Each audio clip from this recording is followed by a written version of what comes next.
चलिए सॉल्व करते हैं एक्सरसाइज 9.2 का question number 2। So if two equal chords of a circle intersect within the circle, prove that the segments of one chord are equal to corresponding segments of the other chord. So question ये कहता है कि हमारे पास दो equal chords हैं जो circle में intersect भी करते हैं। तो पहले कंस्ट्रक्शन कर लेते हैं हम। लेट्स से एक chord हम यहाँ बना देते हैं। अब दूसरा chord हमें इसके बराबर ही बनाना है, इसका इक्वल ही होना चाहिए। और दूसरी बात, इसको इंटरसेक्ट करते हुए भी जाना चाहिए। ये थोड़ा सा बड़ा हो गया। चलिए फिर दूसरे वाले को भी बड़ा कर लेते हैं। दोनों कॉर्ड्स इक्वल होने चाहिए। हाँ, ये इक्वल लग रहा है। Let's name them.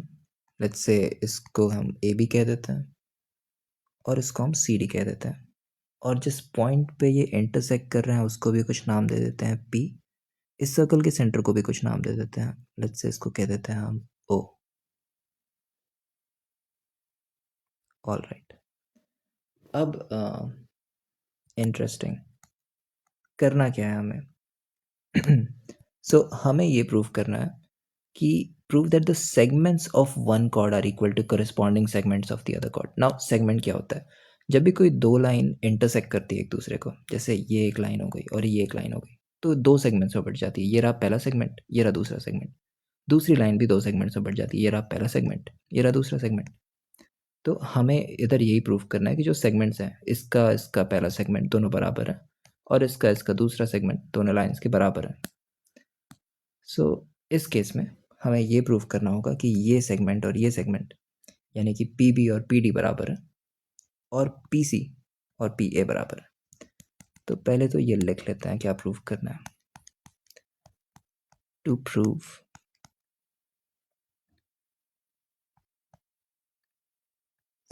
हम पहले प्रूव करेंगे A P is equal to C P, ये और P B is equals to P D, यानी कि पी बी ए और पी डी ए। दोनों प्रूव करने की ज़रूरत नहीं है। अगर कोई एक प्रूव कर दिया तो दूसरा अपने आप प्रूव हो जाएगा, क्योंकि ये कॉर्ड्स इक्वल है। क्योंकि ये कॉर्ड्स ऑलरेडी इक्वल है, अगर हमने प्रूव कर दिया कि ये और ये बराबर है तो वो ऑब्वियस सी बात है कि ये और ये अपने आप बराबर हो जाएंगे। All right. अब देखते हैं क्या क्या दिया गया है ऑलरेडी गिवन। हमें ऑलरेडी ये दिया गया है कि कॉर्ड्स बराबर हैं, यानी कि ए बी और सी डी बराबर हैं। इसको हम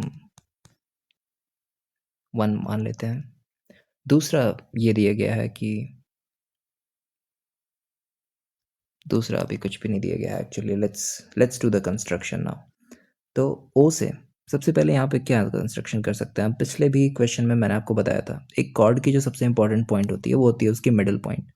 let's say C D chord का मिडिल पॉइंट है एम और यहाँ ए बी कॉर्ड का मिडिल पॉइंट है एन।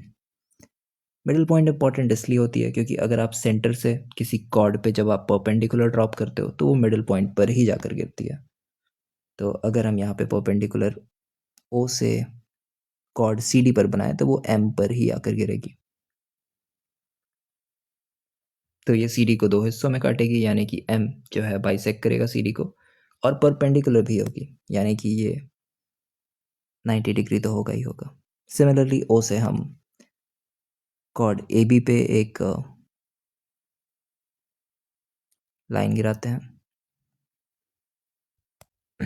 इसको मान लेते हैं पॉइंट एन।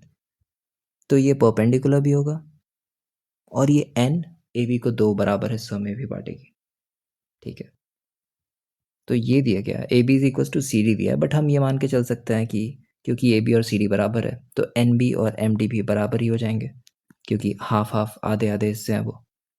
क्योंकि A B is equal to C D, we can also say that N B is equal to M D. इसको हम सेकेंड ले लेते हैं। ये तो हमें समझ में आ गया कि बराबर है। अगर हम किसी तरीके से इनको भी बराबर प्रूफ कर दें तो फिर तो ये बराबर ही हो जाएंगे, P B is equal to P D. क्योंकि ये पार्ट बराबर है, अगर ये पार्ट भी बराबर हो जाए तो P B is equal to P D हो जाएगा।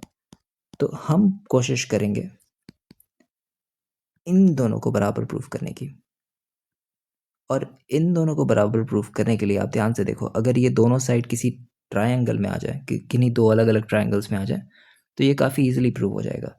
तो क्यों ना हम ओ को यहाँ पी पे ज्वाइन कर दें। तो आप देखो, दो राइट एंगल्स ट्रायंगल बन गए, पहले में पी एन आ गया, दूसरे में पी एम आ गया। तो ये कंस्ट्रक्शन करनी चाहिए हमें। तो बहुत ही सिंपल सी कंस्ट्रक्शन है, ओ को पी से ज्वाइन कर दिया, अब हमारे पास दो राइट एंगल ट्रायंगल्स आ गए, और हमें प्रूव करना है कि पी एन, लेट्स प्रूव कि पी एम या फिर पी एन पी एम के बराबर है। तो इसके लिए इन दोनों ट्रायंगल्स को, यानी कि ओ पी एन और ओ पी एम को कॉन्ग्रुएंट प्रूफ करना पड़ेगा। सो इन ट्रायंगल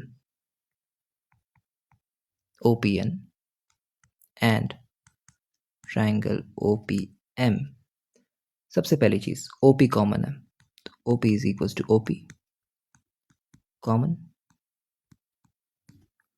दूसरा, एंगल ओ एन पी और एंगल ओ एम पी बराबर है, क्योंकि दोनों 90 डिग्रीज हैं, परपेंडिकुलर। तीसरी जो सबसे इंटरेस्टिंग चीज़ है वो ये है कि ओ एन और ओ एम भी बराबर होंगे, बट ये कैसे बराबर होंगे? एक थ्योरम आपको पता होगा, equal chords are equidistant from the centre. So A B और सी डी कॉर्ड्स तो बराबर हैं, और ये जो है ये सेंटर से, ओ एन जो है ए बी कॉर्ड का सेंटर से डिस्टेंस बताता है, और ओ एम जो है वो सी डी कॉर्ड का सेंटर से डिस्टेंस बताता है, क्योंकि ये परपेंडिकुलर्स हैं। तो क्योंकि ये दोनों कॉर्ड बराबर हैं, तो इनका सेंटर से डिस्टेंस भी बराबर होना चाहिए। दैट्स वाई वी कैन से कि ओ एन और ओ एम भी बराबर है। So O N is equal to O M. Reason में हम दे सकते हैं equidistant from centre,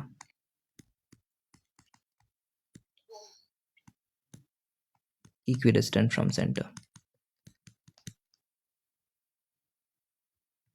All right.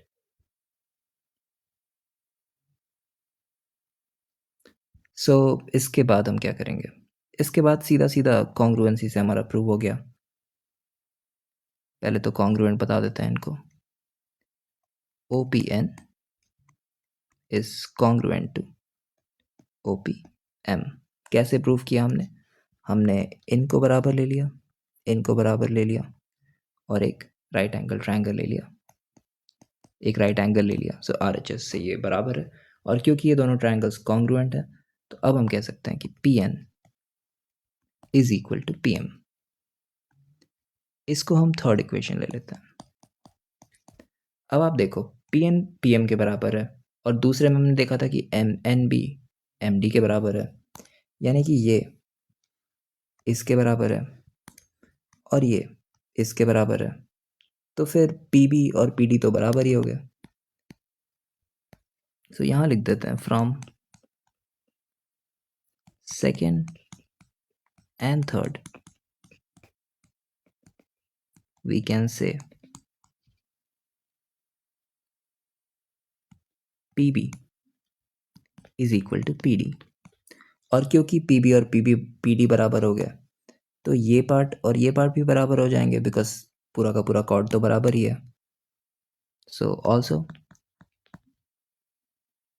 AP is equals to CP, hence proved. Thank you.